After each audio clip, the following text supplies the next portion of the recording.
Boa noite, família. Boa noite. Estão animados? Sim. Especial, né? A oportunidade de, uma vez mais envolvidos pelo Evangelho, podermos trocar de ideia e a qualquer momento que vocês queiram, possam colaborar, discordar do que nós vamos falar, acrescentar, porque a gente acredita que a doutrina nos oferece essa possibilidade. Isso é muito bom. Nós vamos ter aqui o tempo determinado para que a gente possa tentar visualizar os textos hoje sob uma nova ótica. Oportunidade essa não percebida do ex-milênios quando Jesus aqui à porta, porque nos faltava entendimento, isso é sinalizado no próprio Evangelho, né? Nós tínhamos olhos e não vimos, tínhamos ouvidos e não conseguíamos ouvir.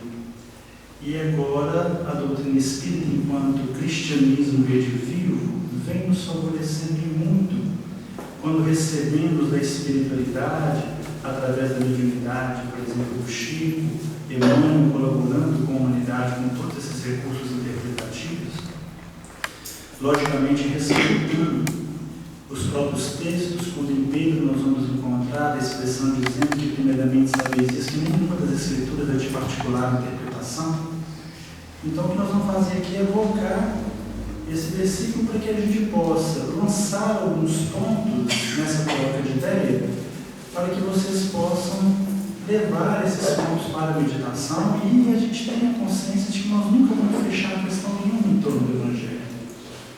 Nós vamos partir para trás daqui a pouco, vocês vão ver que tem dezenas de livros, às vezes estudando os ensinamentos crísticos, mas nenhum deles irá fechar a questão em torno de versículo nenhum, porque daqui a 6 meses, um ano, daqui a 10 anos, nós vamos pegar uma mesma passagem, vamos colocar, ela vai estar sob uma visão diferente.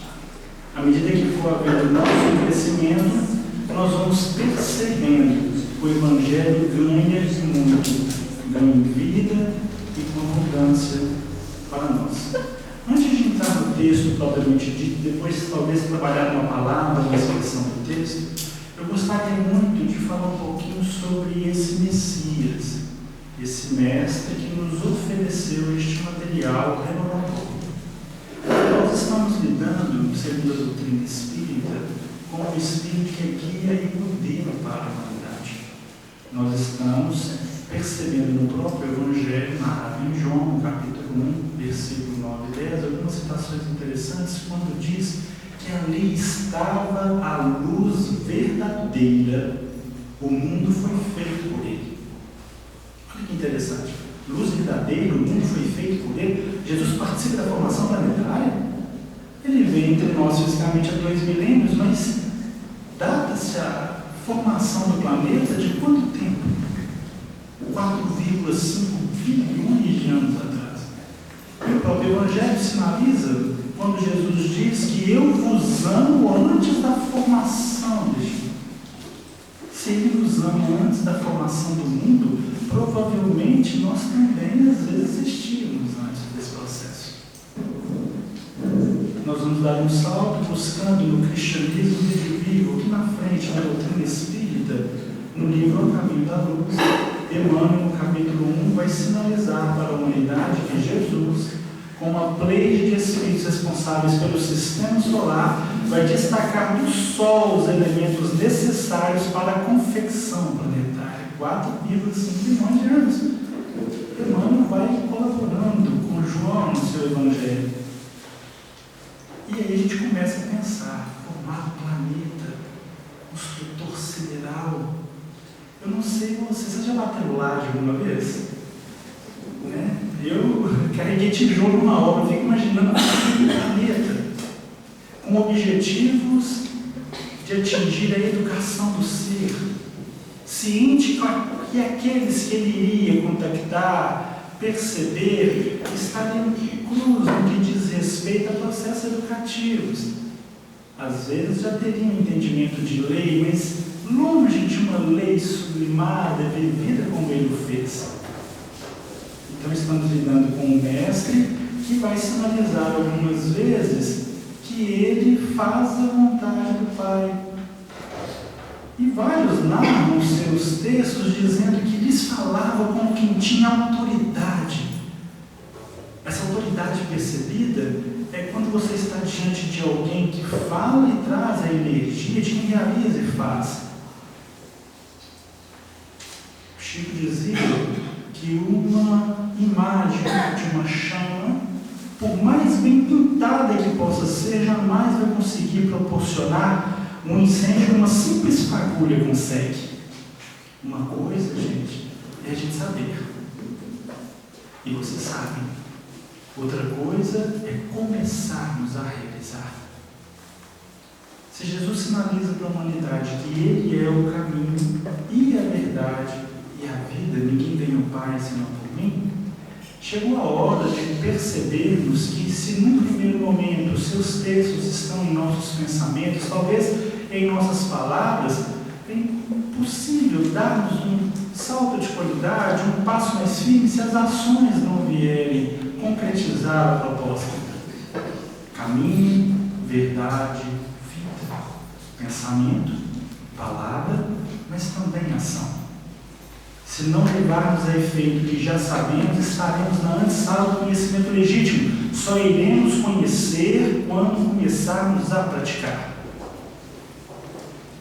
E adentrando já alguns termos ali, se você fala de um tesouro do céu, é importante a gente primeiro selecionar um ambiente, saber que céu seria esse, onde está.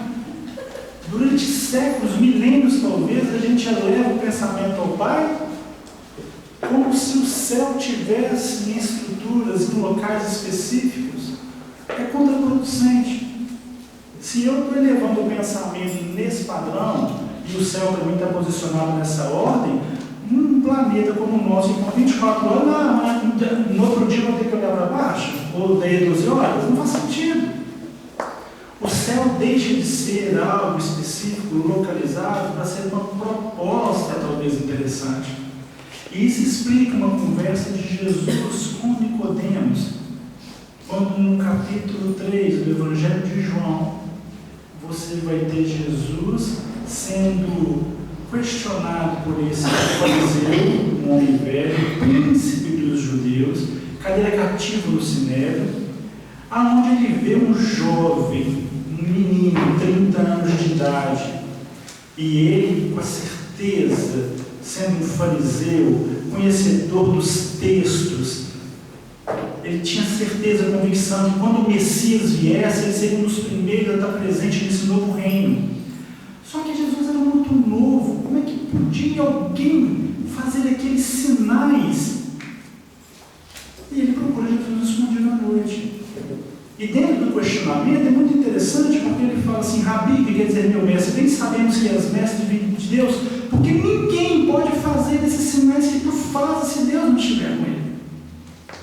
E lá diz que Jesus respondendo disse: necessário, em verdade te digo, necessário vos é nascer de novo, senão você não pode ver o reino dos céus. Nicodemos: mas Senhor, como posso eu, um homem sendo velho, entrar de novo no ventre da minha mãe nascer? Aí Jesus oferece mais material. Em verdade te digo, necessário vos é nascer da água e do Espírito, senão não pode entrar no reino. Uma coisa é ver o reino, outra coisa é entrar no reino. Vocês concordam? Eu vejo o reino como Chico Xavier, uma Madre Teresa, não é? Um Papa Francisco agora levando Jesus para o Vaticano. Eu vejo o reino nas ações, mas daí entrar no reino é arregimentar tesouros diferenciados em padrões novos, não mais em linhas onde eu consigo guardá-los, mas através de propostas vivenciadas, onde nenhum ladrão vai te tirar aquilo e onde nenhuma traça vai ter poder de corroer. São valores oferecidos pelo Messias e que estão à nossa disposição, a fim de que possamos aos poucos perceber, mas principalmente operacionalizar, levar à ação efetiva. Levar em vida, porque Ele veio para que tivéssemos vida e vida com abundância. São valores grifados no Evangelho de vocês. Vocês têm Bíblia, não tem jeito? Está na Bíblia de vocês em casa. E a gente tem que começar a debruçar e, como Maria Lima disse no início, de forma minuciosa, buscar esses valores e começar a operar com eles. Valores muitas vezes que vocês já trazem na mente de vocês de cor salteado, mas que são verdadeiros tesouros se vistos com os olhos da fé. Perdoar 7 vezes? 70 vezes? Ou 70 vezes 7 vezes? Quantas vezes, gente? Estou perguntando para os encarnados aqui, viu? Pode responder. A, B ou C, gente? O que vocês acham? C. Vocês já têm esses valores. Eles estão bem regimentados. Mas qual foi a última vez que a gente pegou o telefone? Ô cunhado, lembra? Quantos anos tem aqui? Me perdoa, não é? É algo que tem que ser experimentado, vivenciado, senão vai ficar no campo pavoroso. É um tesouro, quando vivido, passa a ser um tesouro, arregimentado em padrões que ninguém te tira mais. Então são convites feitos, importantíssimos, para que nós possamos ter uma perspectiva de um mundo novo e de uma vida nova.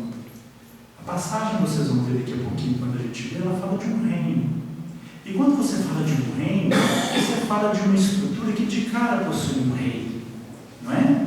De cara possui um domínio. Na fala de Jesus com Nicodemos, é muito interessante porque o desenrolar da conversa mostra que é necessário a água, o físico para experimentar, mas é necessário nascer também em linhas espirituais. Ele fala, é necessário você nascer da água e do Espírito, senão não pode entrar no reino dos céus. O que é carne é carne, o que é Espírito é Espírito. Ele faz inclusive uma associação de água com carne. Interessante o processo. E aí Nicodemos agarra um pouco mais. Mas Senhor, como pode ser isso? Aí Jesus sinaliza algo interessante que eu acho que vale a pena trazer para vocês, para que possamos perceber a autoridade que o companheiro tem. Versículo 11. Nicodemos respondeu e disse: como pode ser isso? 9, né? 10. Jesus respondeu e disse: tu és mestre em Israel e não sabes isso? Nós, enquanto mestres em Israel ou no mundo, arregimentamos tesouros de todas as ordens. E vamos descobrindo na esteira do tempo, à medida que os valores crísticos vão sendo posicionados para nós, que é uma grande ilusão. Grande ilusão, todos os níveis. Vocês podem me falar do mantimento, vocês podem sinalizar a vestimenta, os objetos, as posses de todas as ordens. Ilusão passageira, transitória. Iludidos desde os primeiros movimentos na infância. Vai ter a festa amanhã na casa da tia, não é? Você pega um menino com 2 aninhos de idade e vai fazer com ele igual fizeram com você. Vocês não se lembram? Quando não se lembram, colocava uma roupinha nova no você no dia da festa, dava 2 passos para trás e falava com vocês: bonitinho demais. Não é assim que vocês falam? Né? Aí a mais velha chega, pega e fala: é meu, enche de beijo. A mãe fala assim: não, ele é meu, né? E ele começa a associar beleza à roupa nova. 2 anos, 4 anos, 6 anos, 10 anos, e fica esse tanto de marmanjo aí. Tem a festa de novo da tia. Se não for no shopping comprar uma roupinha, filho, não vai não. E se o marido vem e fala assim: você vai assim, nem sair de casa, né? Porque você começou a achar que aquilo que você julgava como sendo um grande tesouro, na realidade te decepciona, te entristece. E não pode existir um tesouro no céu que vá tirar o seu tapete dessa forma. Importante revermos os nossos conceitos. Os valores estão postos há 2 milênios para nós, pelo menos. Há 3.300 anos, a lei bem colocada e sublimada por Jesus. Mas além da lei, quando ele sublima essa lei, em outro momento a gente fala disso, ele deixa tesouros inimagináveis para o espírito imortal. Que se nós não lançarmos mão desses valores, nós vamos estar na antessala do conhecimento legítimo, estaremos palavrosos. convite hoje da espiritualidade é para que o Evangelho seja conhecido. Alcine fala no livro, não é isso? Meditado, mas também sentido e principalmente vivido. E se eu não debruçar e procurar tirar ali o espírito da letra, eu não vou perceber os fatores transformadores que aquilo possui. E eu perco a oportunidade. Já não estão vivendo um mundo em transição? A hora é agora. E o texto vai falar para nós de detalhes importantes, porque a sensação que se tem é que é como se houvesse uma turma diminuta, poucas pessoas realizando e fazendo o que tem que ser feito. É como se fosse um pequeno rebanho eleito.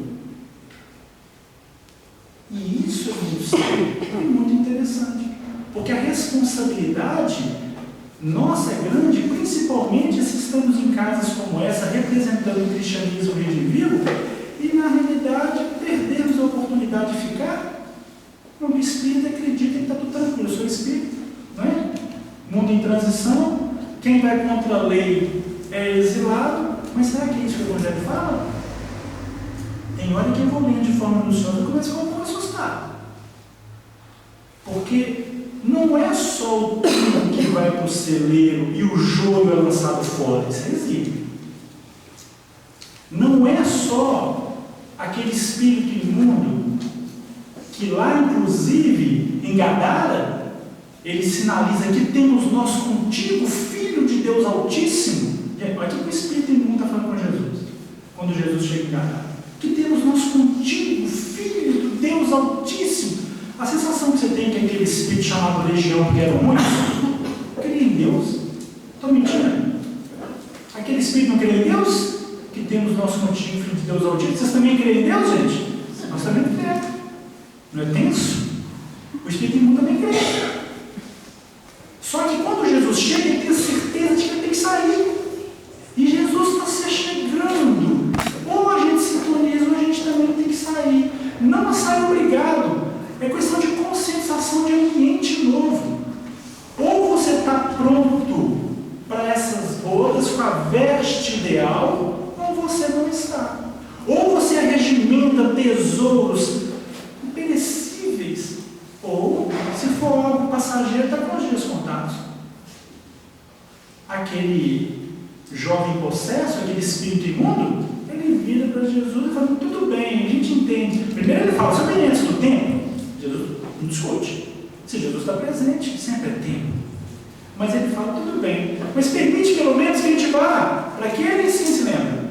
Os porcos. Aí Jesus, perfeitamente, porque não vai ter contraponto, subjugando, maltratando, indo contra o livre-arbítrio de ninguém. Perfeitamente, os porcos estão à disposição. 2.000 naquela vara. Os espíritos imundos vão para os porcos vão para onde? E cai aonde? No mar. Mar, água. Nascer da água. Que é carne, carne. Água, reencarnação. Água no Evangelho representa a reencarnação. Mar, muita água, muitas encarnações. Se escandalizaram destes meus pequeninos, que creem em mim, melhor lhe fora pendurar no pescoço uma mão de azenha, se submergir no mar. Reencarnação. Muitas, exílio.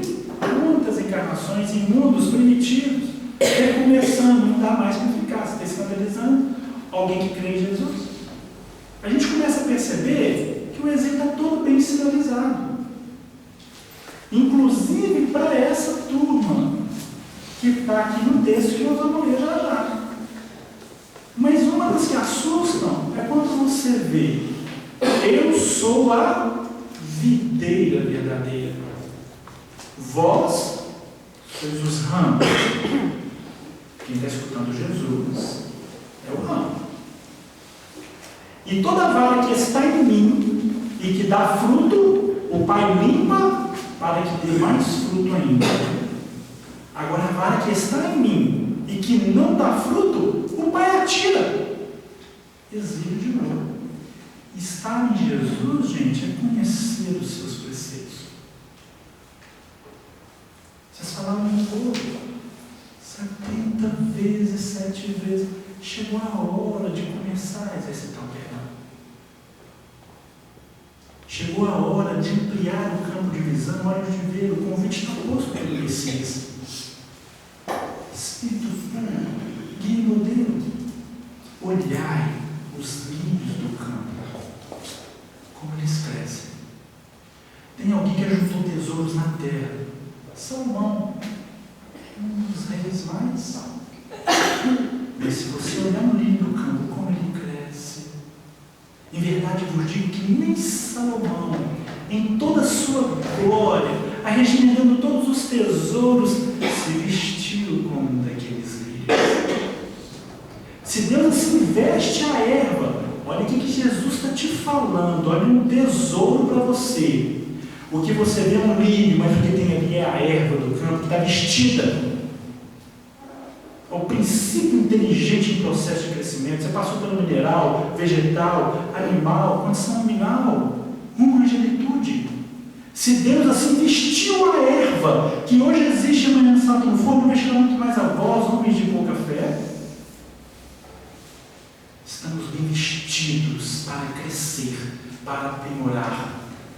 Muitas das nossas depressões são fruto do saber o que temos que fazer e não realizar. Nos coloca em estado de temor e de preocupações. Antes de Jesus aportar naquela região de Gadara, eles vieram pelo lago, que tem dimensões de mar, agora é chamado de mar, né? Lago de Tiberíades, tá? E é muito interessante, porque naquela trajetória, quando iam para Gadara, começou a ventar, começou a fazer onda, e aí procuraram Jesus, porque sabiam que Jesus estava no barco. Onde é que Jesus estava? Você lembra? Dormindo, né? Na frente ou atrás do barco? Vocês nunca mais vão esquecer. Ele estava dormindo na polpa. Polpa é a frente ou atrás? Você já levou o neném para tomar injeção? Eu falo assim, vai tomar onde? Você na polpa, né? Polpa é atrás, tá? Ele estava dormindo na polpa, em uma almofada. E aí foram para Jesus. Senhor, não te dá que pereçamos. Jesus se levanta, vira para o vento e fala, cala-te. Vira para o mar, acalma-te. Ele repreende o vento, vira para o mar e fala, cala-te. A serena, na mesma hora, naquele lago, com dimensões marítimas, faz a bonança. E Jesus sinaliza que eles estavam temendo à toa. Lá diz que eles temiam e questionavam: esse homem é esse que até o vento e o mar nos obedecem? Interessante. Só que no mar da vida, nos processos reencarnatórios aqui citados, o barco é nosso. Emmanuel fala sobre isso. O barco é nosso. Jesus tinha barco, gente? Tinha barco? Não. Ele usava o barco de quem geralmente? De Pedro, não é? Se Jesus não tinha barco, ele não tinha almofada para pegar o filho. Como é que Jesus estava dormindo no barco de Pedro, numa almofada? Vocês nunca viram no Evangelho. E Jesus, capítulo 5 de Mateus, vendo a multidão, subiu ao monte e assentando-se numa almofada. Você já viu isso uma vez? Jesus não tinha almofada e não tinha barco. Se o barco é nosso, Jesus está no nosso barco e Ele está no seu barco, os conceitos todos crísticos que vocês já receberam e continuam recebendo da espiritualidade, a moral que os espíritos ensinam é a moral cristã, simplesmente por não existir uma moral melhor, Gênesis de Kardec. Para o mundo que vocês forem, se caso forem exilados aqui para lá, vocês vão continuar aprendendo a moral cristã. O nosso mundo, daqui a 1000 anos, vai estar trabalhando a moral cristã. Não existe outra melhor. Esses valores todos estão no nosso barco. Só que nesse barco, eu pego todos esses valores crísticos, coloco aonde? Lá atrás, na polpa. O barco está indo para cá. E eu coloco os valores lá. Eu vou conduzir o barco do meu jeito. A gente não conduz do nosso jeito?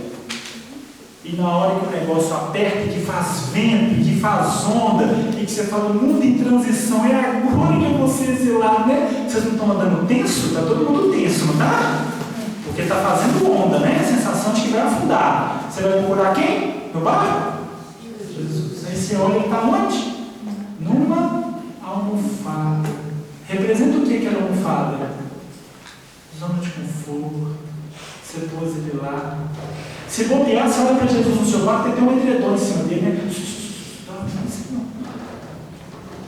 Porque é o que a gente faz com os valores crísticos, que teriam que ser vivenciados por nós naquele instante, dentro do lar, com o filho, que às vezes faz parte do rebanho, mas que está com fome.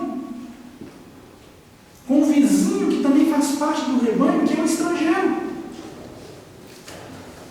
E que às vezes esses valores que têm que ser regimentados no céu da intimidade não são muito bem colocados e percebidos. Ele era o Filho do Homem, é o Filho do Homem, é o futuro da humanidade, é o título que ele aceitava. Lembra? Quem dizem os homens ser o Filho do Homem? Pedro responde uma coisa linda lá. Tu és o Cristo, o Filho de Deus vivo. Cristo significa ungido eram os reis para governar. Jesus é o Messias que todos aguardavam, é o governador planetário. A doutrina espírita aceita isso, trabalha de divulga e relembra os seus ensinamentos. É de alguém que viveu, tem experiência, está dando testemunho. Vamos lá, eu falei João 3,11. Na verdade, as mestres de Israel não sabem isso? Na verdade digo que nós, lançou um plural aqui. Talvez Jesus no processo não esteja só na educação planetária nossa. Nós dizemos o que sabemos e testificamos o que vimos e não aceitais o nosso testemunho. Interessante.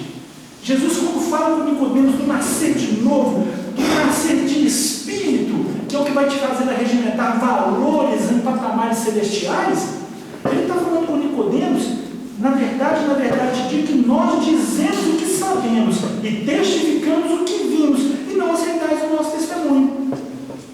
Aí ele vai falar do céu, que para nós aqui é importante. Olha que interessante isso aqui. Geralmente, quando a gente vai estudar Jesus com Nicodemos, a gente não chega lá não. Mas olha aqui, ora, ninguém subiu ao céu, senão aquele que desceu do céu, o Filho do Homem, que está no céu. É tanto verbo, é tanto presente, passado, futuro. Quando colocado para nós, que ainda temos as nossas dificuldades, é difícil a interpretação. Mas o espírita já recebe material diferenciado em suas reuniões de evangelho. É importante eu perceber esses termos. É importante eu perceber o tempo. Ora, ninguém subiu ao céu senão o que desceu do céu. Jesus desce do céu para nós? Não desce do céu para nós o Filho do Homem? Ele não vem trazer valores? O Toninho, quando está aqui num encontro como esse, gente, é o céu. Eu pego todos esses valores aqui e vou para o ramerrão do dia a dia, vivenciá-los. E para que eu possa retornar, não fisicamente para o grupo, mas para patamares de vida diferenciados. Vim para que tenham vida e vida com abundância. Isso é regimentar tesouros no céu. É mais ou menos Jesus passando por Jericó, considerada cidade complicada. Lá tinha o chefe dos publicanos, que era, como é que ele chamava? Zaqueu. Para ver Jesus, ele sobe no sicômoro, que é uma figueira brava. O fruto é ruim de comer, mas serve para ver Jesus passar. Lá em casa tem um sicômoro lá, vocês até conhecem, de vez em quando ele fala aqui, Samuel, dá fruto nenhum, fruto ruim de comer, mas vai servir para ver Jesus passar. Quem convive com o cunhado sabe disso, né? Se você tem paciência, tolerância, né? Não serve para muita coisa, mas serve para ver Jesus passar. Só que quando Jesus passa pelo sicômoro e vê Zaqueu, como se estivesse no céu, em patamares de elevação, o que Jesus fala com Zaqueu? Quem se lembra? Desce o quê? Não é 10 daí não, é 10, mas o quê? Depressa. Aí você fica pensando assim, a doutrina espírita te convida a estudar o Evangelho minuciosamente. Descer depressa? Gente, quantos de nós estamos aqui no céu e vamos para casa e nos perdemos no caminho, nos nossos pensamentos complexos, nas nossas cogitações íntimas menores? Quando pede para Zaqueu descer depressa, que hoje me convém pousar na tua casa, Jesus quer que você acelere, não fisicamente, mas acelere em patamares diferenciados de vivência com que você aprendeu. Porque senão você perde aquilo. Imagina chegar em casa, regimentar tesouros celestiais, chegando lá, todo mundo jantou. A cozinha hoje é minha. Não é legal isso? Né? Você não desceu depressa? Agora, se você desce devagar de manhã, você chega lá, você vai olhar com dúvida, olha o tamanho dessa cozinha, deixa eu deitar rápido, né? Descer depressa, chegar e falar, a cozinha hoje é minha. Eu quero servir, porque o Filho do Homem não veio para ser servido, mas para servir. Eu também quero servir. Isso é interessante, né? Porque uma vez quando eu falei isso, tinha um senhor, 70 anos, sentado assim na frente. Aí ele falou assim, se eu lavar prato em casa um dia, eu vou ter que lavar pro resto da vida. Não chega, chegou pro outro, né? Então, eu falei com ele, então vamos rápido, meu amigo, porque a reencarnação está quase se findando. Nós temos que aproveitar as oportunidades, abraçar quem está lá, e regimentar tesouros no céu. Olhar o outro sob uma nova ótica é exercitar padrões crísticos que vão renovar a sua vida. Isso é regimentar, não mais tesouros perecíveis, que nós estamos sendo sinalizados num mundo como hoje, né? Mexe com o seu celular na esquina por aí, né? Você vai ouvir assim, perdeu, né? Isso é regimentar tesouros na terra. A regimentar tesouros no céu é o Chico sendo assaltado. O Gardinho talvez me corrija se eu estiver errado, irmão, mas me parece que eram 2 ladrões. E o Chico está ouvindo do grupo agora. Não tem nada, tudo que eu tinha ficou lá. Aí ele diz, você é o Chico? É, o ladrão que está com a arma na mão, vira para o outro ladrão e fala assim, passa tudo que você tem para ir. Não é legal a história? Mostrando que o indivíduo que busca primeiro o reino de Deus e a sua justiça, e todas as outras coisas vão ser acrescentadas. O Chico só faltou para assim, calma, não precisa preocupar, não está tudo bem, mas o outro ficou descompassado diante de um que tem autoridade, que está no reino, que está no céu. Ninguém subiu ao céu, senão que desceu do céu. O primeiro caminho de envolvimento com o céu é esse aqui. Regimentar valores, pegar os recursos. Aqui vocês estão na cidade edificada sobre o monte, porque vós sois a luz do mundo. Ninguém pode esconder essa cidade edificada sobre o monte, a união de vocês. Mas também nem se acende uma candeia e coloca debaixo do alqueire, mas no velador, e dá luz a todos que entram na casa. Candeia está no singular, é uma luz só. É você isolado. A cidade edificada sobre o monte é a união de vocês. Mas o negócio pega fogo, gente, é lá na sua casa. É lá que você tem que pegar o azeite, que é um verdadeiro tesouro, para que ele possa iluminar aqueles que entram. Perceberam a diferença? Aqui está tudo bem, mas lá é que o negócio é pegar fogo. E é lá que você tem que pegar esses recursos aqui regimentados e exemplificar com eles. Mas nunca colocando esse material debaixo da cama.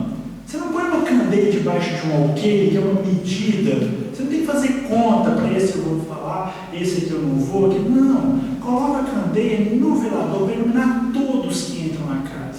Nunca coloca debaixo da cama, é arriscado, você põe fogo no barraco.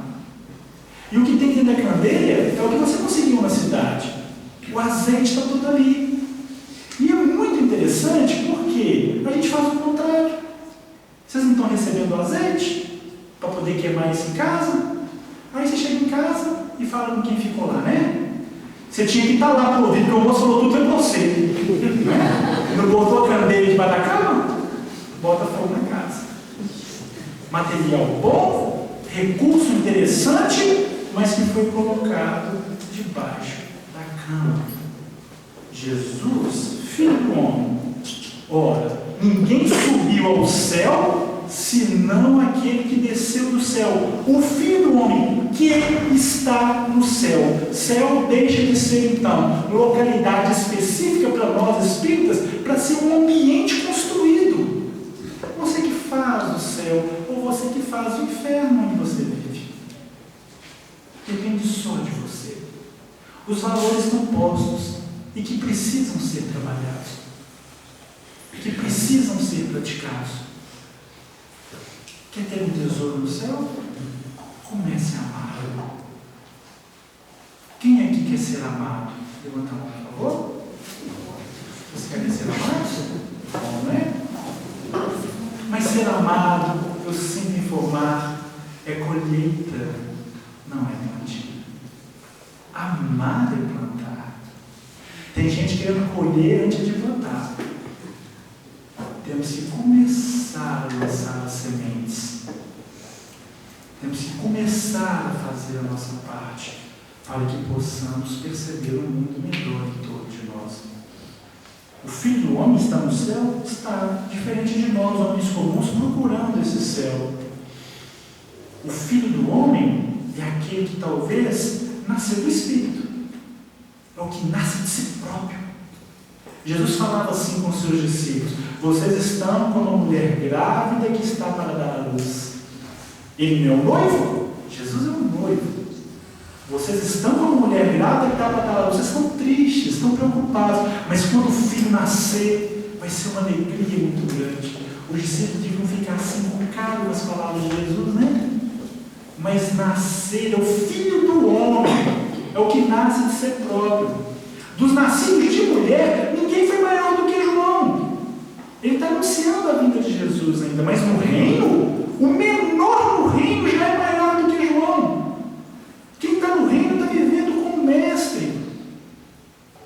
Nascido de mulher, reencarnação. Filho do homem, renovação. É importante renovar. Esse é aquele que nasce do Espírito. Confuso, né, gente?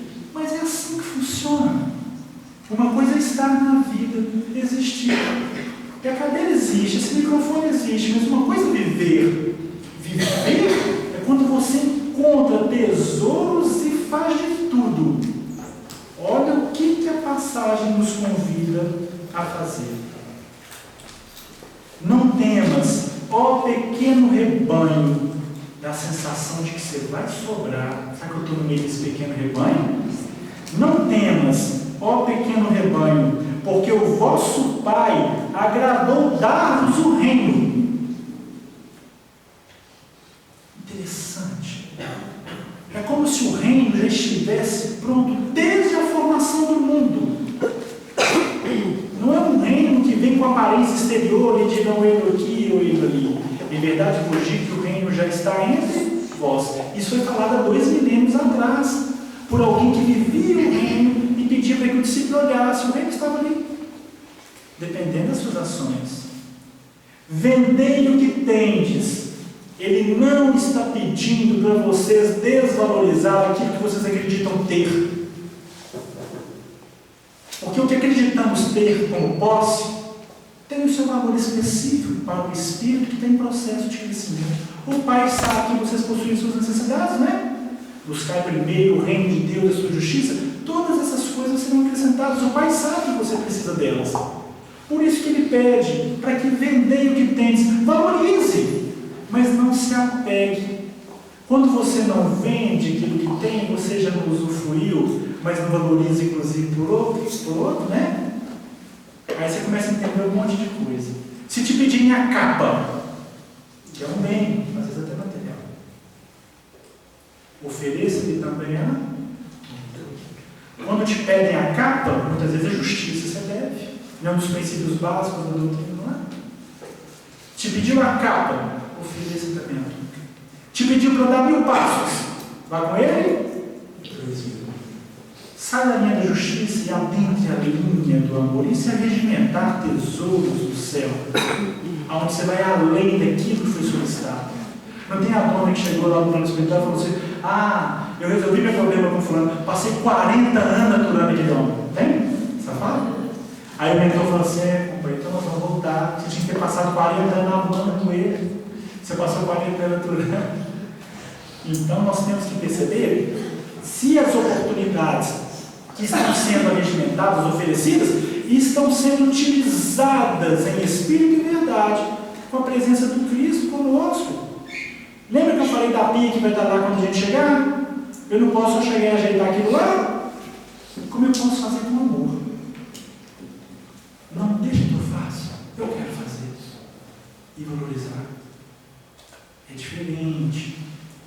Não temos companheiros construindo a parede? Você vira para o primeiro pedreiro e fala assim: o que você está fazendo? Eu estou fazendo uma parede. Maravilha. É bom? É bom. Vira para o segundo: o que você está fazendo? Estou construindo uma casa. Não é diferente? É muito diferente. O terceiro fala assim: estou fazendo uma igreja. É mais bonito, é mais edificante. Assim é a perspectiva dos recursos ofertados na atualidade para que você valorize-os. Mas quando você disponibiliza, já não existe subjugação, já não é mais algema. Eu posso ter, gente, uma comunidade, não tem problema nenhum. O lance é saber, se eu chegar de manhã para poder entrar na garagem, se ela não estiver lá, se eu falar assim: bem, alguém levou a BM, eu estou indo ali pegar o rodo, devo atrasar para chegar, mas é trabalho normal, faço o que tem que fazer. Agora, se aquele objeto, se aquele tesouro ou valor que é perecível e passageiro te algemou, você se escravizou. Você fica sendo subjugado no processo. Vendei o que tens e dai esmolas. Fazei para vós bolsas que não se envelheçam. Alguém aqui consegue fazer uma bolsa que não envelhece? Consegue? É bolsa física isso aqui, gente? É para regimentar valores especiais para o espírito imortal e que precisam estar sempre relembrados e vivenciados. Tesouro do céu que nunca acabe. Todos os tesouros da terra são passageiros, perecíveis, onde não chega ladrão e a traça não rói. Existem tesouros assim, mas que você não vai conseguir arregimentá-los se não for nas linhas do Espírito imortal. Porque onde estiver o vosso tesouro, aí estará também o vosso coração. Então é importante você saber o que você faz dos seus pensamentos, das suas ações, dos seus desejos. As nossas preces não chegam na espiritualidade? Diga-me onde está o vosso tesouro, aí também estará o vosso coração. Emmanuel comenta esse versículo, é lindo. Lindo. Livro Caminho, Verdade e Vida. Ele vai comentar esse versículo. E o que ele vai falar? Ele vai trazer a perspectiva de que quando eu elevo o pensamento a Deus e falo: oh, Senhor, acaba com aquela dona no meu serviço que eu não estou aguentando mais. Eu estou sinalizando meu tesouro onde está, filho. Na violência. Perceberam? Vocês já se pegaram assim com pensamentos violentos? Acontece? Não estou tratando vocês, gente? Nós às vezes nos pegamos com pensamentos que na realidade mostram onde está o nosso coração. A espiritualidade recebe esses recursos ou observações com toda a cautela e tranquilidade, porque sabe que nós estamos num processo de crescimento natural. E ela vê isso percebendo assim: olha, o coração dele onde está. Ô Senhor, podia tanto me ajudar para poder trocar aquela casa já, né? É onde está o seu tesouro. E aí está seu coração. A espiritualidade passa sentimento. Aí de repente se liga. Passa um século, passa outro, né? Ô Senhor, me dê paciência. Me auxilie no processo de melhora íntima. Aí eles escutam a sua prece. Nessa hora, vão movimentar terra e céu para que você possa desenvolver a paciência. Vai te mandar aqui no cunhado, não é? Não existe outro caminho. Você vai assim: mas Senhor, eu pedi paciência, me mandou o cunhado. É lógico, pelo exercício com aquele companheiro, aí você vai desenvolver aspectos de paciência. São tesouros arregimentados na esteira do tempo que te dá autoridade, testemunho de vivência. Não existe outro caminho. Complicado, né? pouquinho sobre esse rebanho. Ó pequeno rebanho. Tem uma citação muito interessante no Evangelho, que diz que quando esse Filho do Homem vier em sua glória, e os santos anjos com ele, olha que ambiente, olha que mundo. Ele vai se assentar no trono da sua glória, ele é o governante, e ele vai fazer a separação dos homens uns dos outros, como um pastor separa os bodes das ovelhas. Ele vai colocar as ovelhas à sua direita e os bodes à esquerda. Gente, é só uma palavra, tá? Vocês fiquem tranquilos, tá? Vocês são bodes aqui, mas é porque só vocês são figurantes, tá bom? E os bodes à esquerda. E ele vai dizer para as ovelhas que estão à sua direita: vinde a mim, benditos de meu Pai, tomai por herança um reino que vos está preparado desde a formação do mundo. Eu construo um mundo, eu faço um mundo, mas o reino está posto, o reino do Pai. Tomai por herança um reino que vos está preparado desde a formação do mundo. Por quê? Você se lembra? Ele vai explicar. Porque eu tive fome e deste-me de comer. Tive sede e deste-me de beber. Eu era estrangeiro, ou estava doente. Eu era estrangeiro, você me recebeu. Eu estava preso ou doente, você foi me ver. Não são sinalizações crísticas? Convites à caridade? E o legal da ovelha, que a ovelha diz assim: mas espera aí, Senhor, quando foi que o Senhor teve fome e nós tivemos de comer? O Senhor teve sede e nós tivemos de beber? O Senhor era estrangeiro e nós te recebemos? O Senhor estava doente ou preso, nós somos de beber? Não lembro disso, não. A ovelha age no bem, já de forma tão espontânea, que a coisa flui naturalmente. Já nós espíritas, muitas vezes, até temos aí a caridade como lema, fora da caridade, nossa salvação, mas costuma ser ações tão sistematizadas, com um dia e hora para acontecer, você já reparou? E a gente cheio de contas, está rindo, Maria? Cheio de contas. Você sabe o que está de campanha no dia das costas, né? Quantos banhos olhos aqui deve dar desse calor, né? Fica ali preocupado com aquilo que você vai regenerar.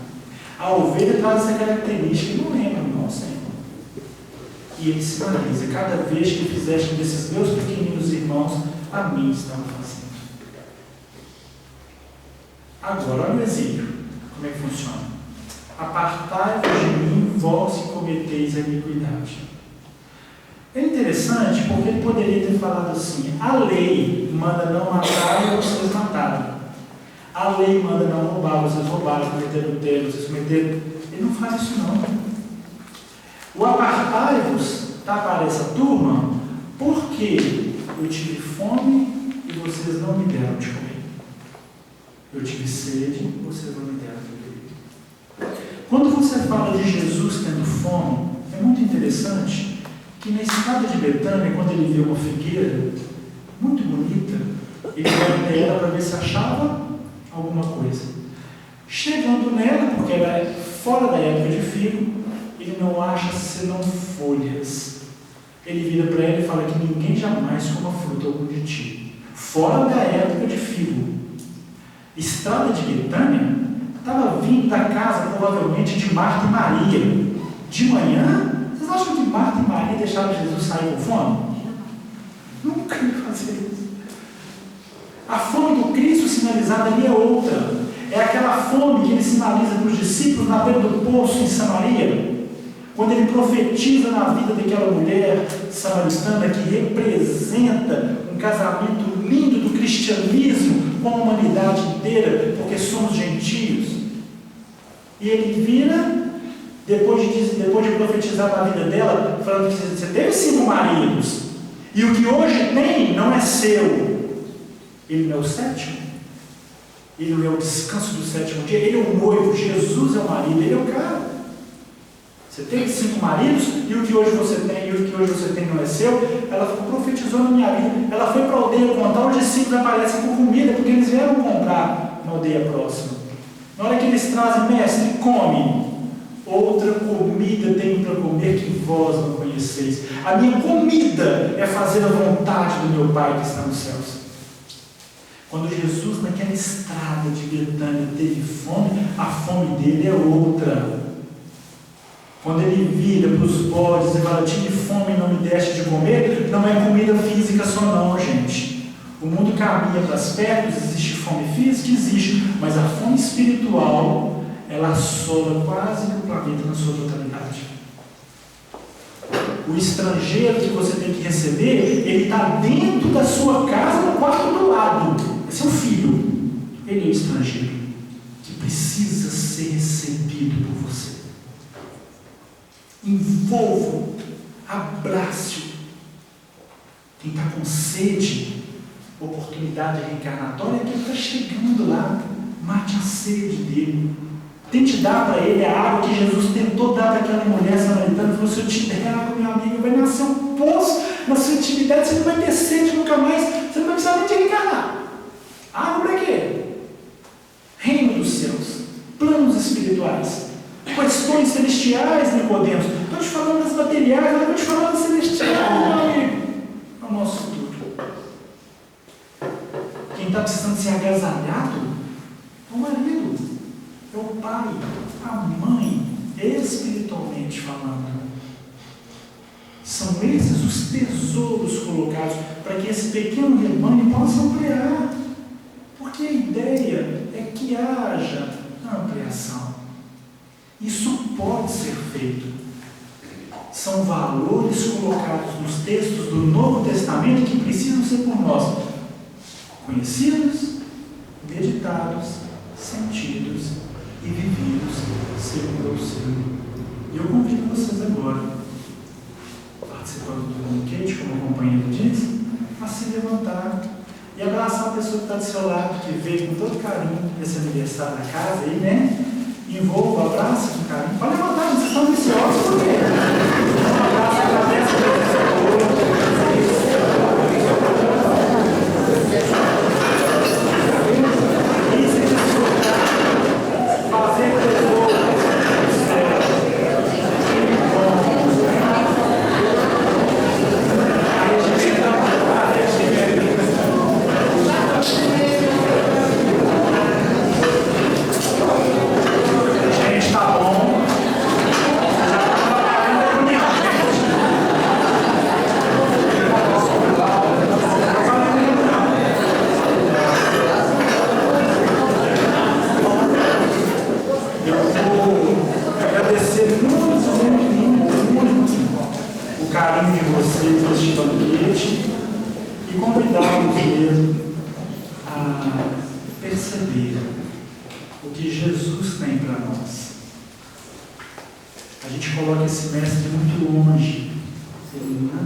Ele sinaliza isso quando ele fala da possibilidade dele de envolvimento com as questões do Pai.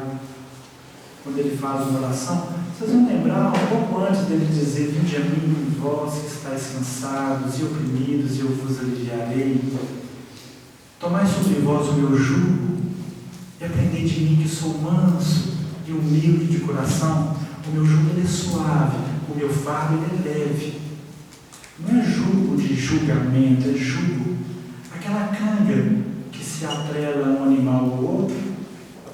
E olha que o bom judeu nunca, segundo Deuteronômio, colocava um animal diferente no mesmo jugo. Nunca um jumento com um boi. Um poderia maltratar o outro, né? Agora imagine você aceitar o jugo do mestre.